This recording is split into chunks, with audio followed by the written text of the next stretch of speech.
Hello everyone, welcome back to the channel Sitesh commerce tutorial. Friends, ये आपके GST first paper का third lecture है जिसमें आपको 30 मोस्ट इंपॉर्टेंट एमसीक्यू क्वेश्चन बताऊंगा। तो फ्रेंड्स, आपको बता दूं, चैनल पे नए हैं तो चैनल को सब्सक्राइब कर लीजिएगा, बेल आइकन कॉल पे प्रेस कर लीजिएगा और अपने दोस्तों को शेयर भी कर दीजिएगा। और साथ ही साथ आपको बता दूं कि इसके प्रीवियस लेक्चर्स को देखना चाहते हैं, उसका लिंक वीडियो के डिस्क्रिप्शन बॉक्स में है, आप वहां से देख सकते हैं। साथ ही साथ आपके कॉर्पोरेट अकाउंट का एमसीक्यू का लिंक भी मैंने दे दिया है डिस्क्रिप्शन बॉक्स में, ठीक है, आप वहां से देख सकते हैं। और आज का जो क्वेश्चन नंबर 61 है, आपका कह रहा है कि डब्ल्यूसीओ का मतलब है, यानी कह रहा है डब्ल्यूसीओ स्टैंड्स फॉर। तो यहां पर इसका फुल फॉर्म होता है वर्ल्ड कस्टम्स ऑर्गेनाइजेशन, ठीक है। चलिए अगला क्वेश्चन देख लेते हैं फ्रेंड्स। क्वेश्चन नंबर 62 है, करें एचएसएन की शुरुआत की गई थी, यानी एचएसएन वाज इंट्रोड्यूस्ड इन। तो एचएसएन का फुल फॉर्म होता है friends harmonised system of nomenclature, ठीक है। और इसकी शुरुआत जो है की गई थी 1 जनवरी 1988 को, ठीक है, यानी आपका ये वाला ऑप्शन सही है। और साथ ही साथ आपको बता दें कि इसका शुरुआत क्यों किया गया था, तो उत्पादों का वर्गीकरण करने के लिए शुरुआत किया गया था। एचएसएन 6 डिजिट का जो है इक्वल कोड होता है, ठीक है। और इसकी शुरुआत उत्पादों का वर्गीकरण करने के लिए किया गया था। और अभी तक 5000 से अधिक उत्पादों का जो है वर्गीकरण इसने कर दिया और उसे विश्व ने एक्सेप्ट भी किया है, ठीक है। चलिए अगला क्वेश्चन है, क्वेश्चन नंबर आपका 63 है, समाधान योजना के अंतर्गत अधिकतम कर की दर है, यानी maximum rate of tax under the composition scheme is. तो फ्रेंड्स, आपको बता दूं कि कंपोजिशन स्कीम के अंतर्गत मैक्सिमम रेट पूछ रहा है। तो मैं आपको पहले कंपोजिशन स्कीम बता दूं कि वह व्यक्ति जिसका टर्नओवर, एनुअल टर्नओवर जो है 1.5 करोड़ तक होता है, तो वो कंपोजिशन स्कीम के अंतर्गत आ जाता है, ठीक है। और कंपोजिशन स्कीम में जो है टैक्स की जो रेट होती है वो होता है 1%, ठीक है, 5% और 6%, ठीक है। तो 3 तरह के रेट होते हैं, 1%, 5%, 6%। तो मिनिमम अगर पूछे क्वेश्चन में तो 1% हो जाएगा और मैक्सिमम पूछा है तो 6% होगा, यानी आपका ये वाला ऑप्शन सही होगा, डी वाला, ठीक है। और ये जो है सर्विसेज के लिए, सॉरी सर्विसेज नहीं, वस्तुओं के लिए यूज किया जाता है। और ये रेस्टोरेंट के लिए यूज किया जाता है। और ये जो है अन्य सर्विसेज के लिए यूज किया जाता है, ठीक है, अदर सर्विसेज के लिए।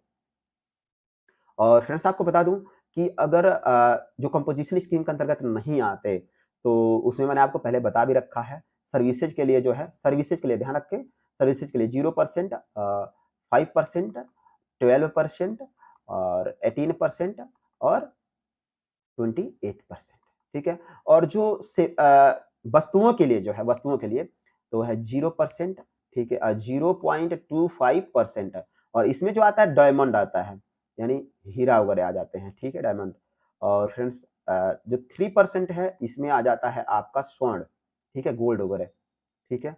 और बाकी जो है आपका वही रहेगा 5%, 12%, 18% और 28%, ठीक है।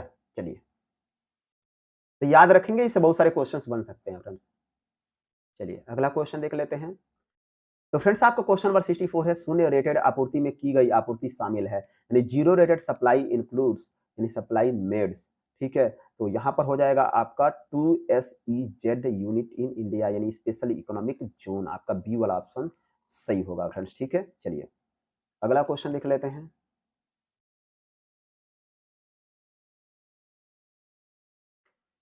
क्वेश्चन नंबर आपका 65 है, कह रहा है कि 2009 में जीएसटी का आधार बनने वाला पहला चर्चा पत्र किसके द्वारा जारी किया गया था। फर्स्ट डिस्कशन पेपर, यानी FDP, which formed the basis for GST in 2009 was released by. तो फ्रेंड्स, इंपावर्ड कमिटी द्वारा। तो आपका डी वाला ऑप्शन सही होगा, ठीक है। चलिए अगला क्वेश्चन है,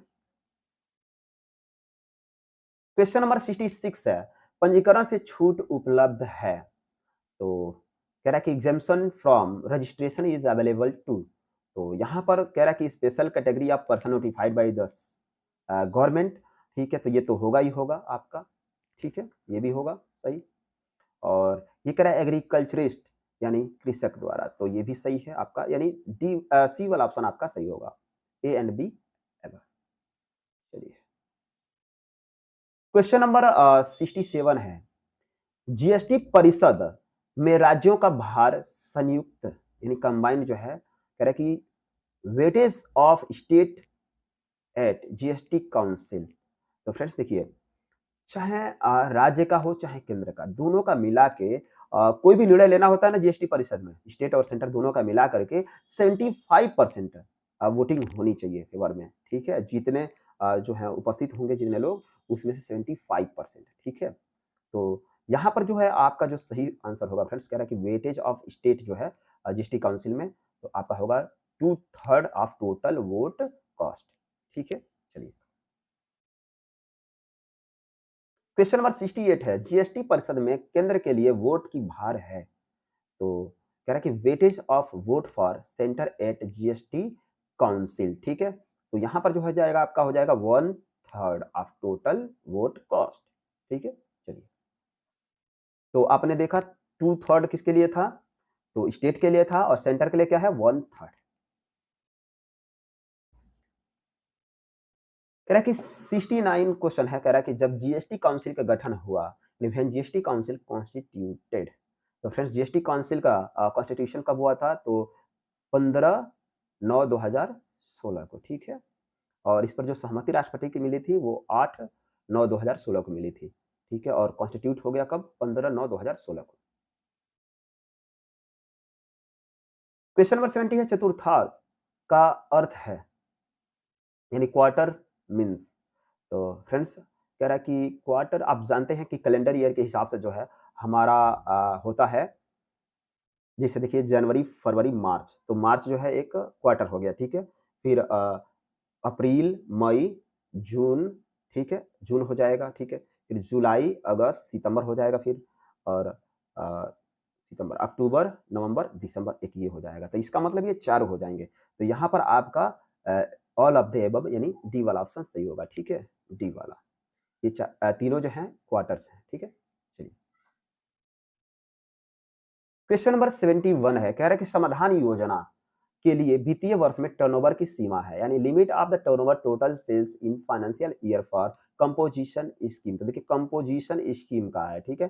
तो मैंने आपको पहले भी अभी बताया है, ठीक है? यानी 1.5 करोड़, ठीक है? यानी अप टू 1.5 करोड़। चलिए, अगला क्वेश्चन है, क्वेश्चन नंबर 72 है, समाधान योजना के अंतर्गत न्यूनतम कर की दर है, यानी minimum rate of tax under the composition scheme is. तो फ्रेंड्स आप अभी-अभी मैंने आपको बताया था ये क्वेश्चन के साथ, तो यहाँ पर मिनिमम पूछा है, तो मिनिमम पूछा है तो 1% होगा, ठीक है? कंपोजिशन स्कीम में। क्वेश्चन नंबर आपका 73 है, धारा 2 की उपधारा 6 के अनुसार कुल बिक्री में शामिल है, यानी according to section 2 subsection 6 aggregate turnover includes, ठीक है? तो फ्रेंड्स यहाँ पर लिखा है, ए ऑप्शन दिया है, छूट प्राप्त आपूर्तियां यानी एग्जेम्प्टेड सप्लाई, ठीक है? तो ये तो सही है, ठीक है? इंक्लूड होता है।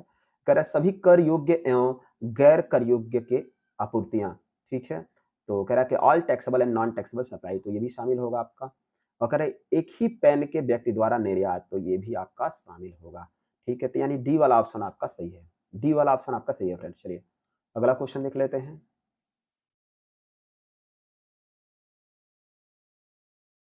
ठीक है? कह रहा है कि 74 नंबर क्वेश्चन है, कह रहा है कि अ, निवासी कराधीन व्यक्ति, थोड़ा-सा ये मिस्टेक हो गया है, ठीक है? कह रहा है निवासी कराधीन व्यक्ति को जारी किए गए पंजीकरण प्रमाण पत्र की वैध सीमा होगी। यानी the validity of the registration certificate issued to the non-resident taxable person shall be. तो फ्रेंड्स आपको बता दूँ कि 90 days from the uh, effective date of registration, ठीक है? यानी 90 डेज़ आपका सी वाला ऑप्शन सही होगा, ठीक है? चलिए, क्वेश्चन नंबर 75 है, कह रहा है कि सप्लाई पर रिवर्स चार्ज लगता है, यानी reverse charge applied on the supply of, तो बोथ गुड्स एंड सर्विसेज, आपका सी वाला ऑप्शन सही होगा फ्रेंड्स। चलिए, अगला क्वेश्चन देखते हैं, क्वेश्चन नंबर 76 है, ठीक है? 76 कह रहा है कि आकस्मिक कराधीन व्यक्ति को परिभाषित किया गया है, यानी casual taxable person is defined as. तो यहाँ पर बी वाला ऑप्शन आपका सही होगा, सेक्शन 2 सबसेक्शन 20, ठीक है? चलिए।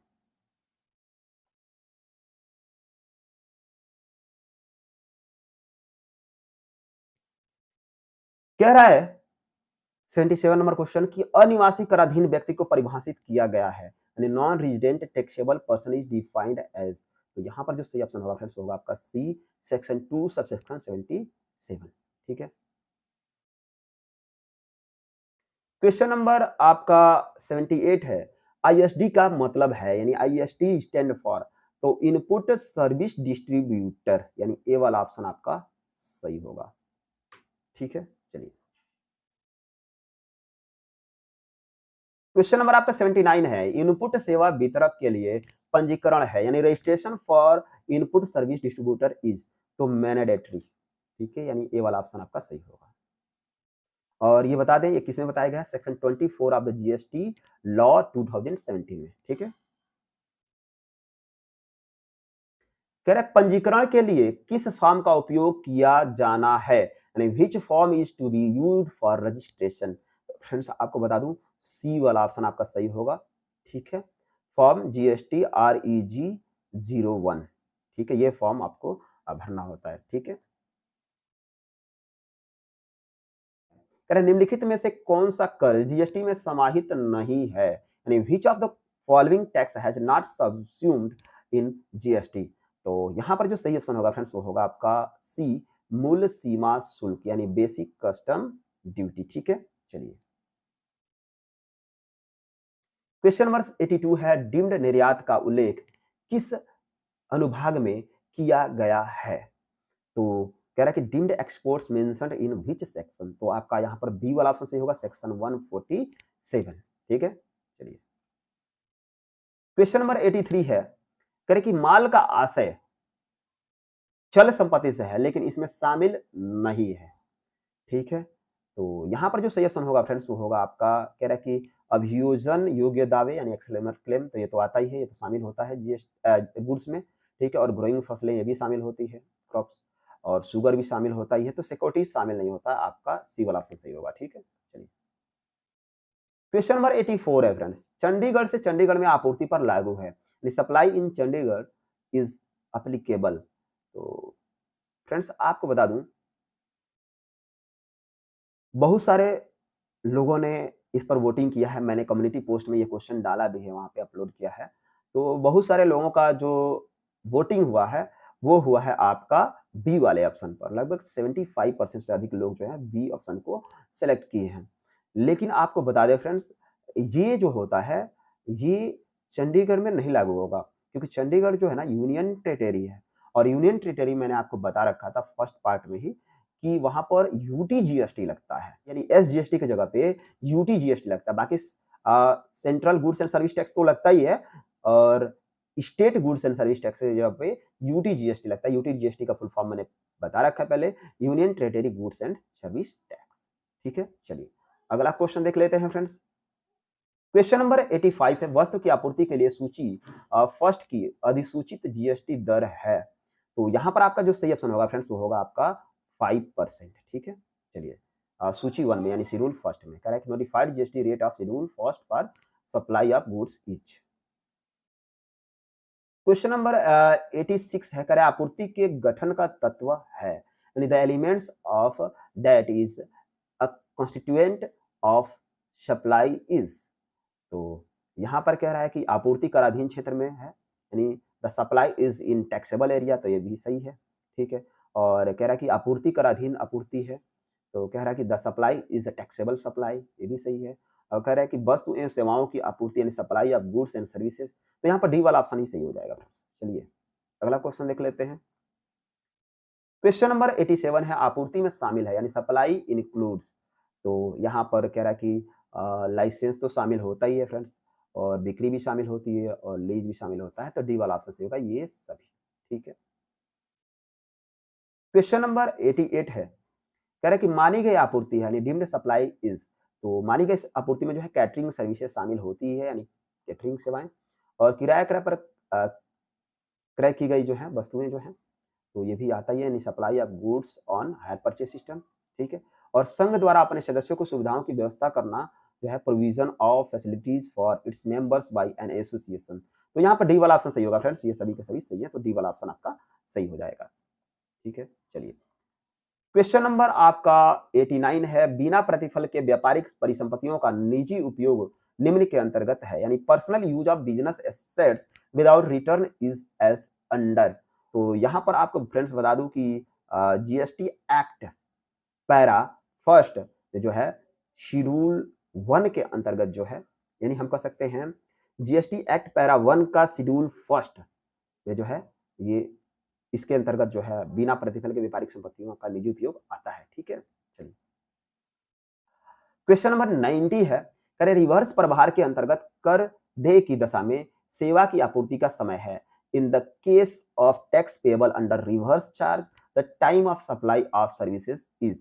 तो कह रहा है कि भुगतान किए जाने वाली तिथि यानी डेट ऑफ पेमेंट्स, ठीक है, फिर कह रहा है सेवाओं को प्राप्त करने की तिथि यानी date of receipt of services, ये सब आएगा। तो फिर चालान बिल प्राप्त की तिथि यानी date of receipt of invoice bill. तो यहाँ पर ये सब सही है, तो डी वाला ऑप्शन आपका सही हो जाएगा, ये सभी। तो फ्रेंड्स आपका क्वेश्चन यहीं पे समाप्त होता है, फिर मिलते हैं अगले वीडियो में कुछ और नए क्वेश्चन के साथ। और चैनल पे बने रहिएगा, और अभी तक सब्सक्राइब नहीं किया है तो अभी भी सब्सक्राइब कर लीजिए। ठीक है फ्रेंड्स, थैंक यू।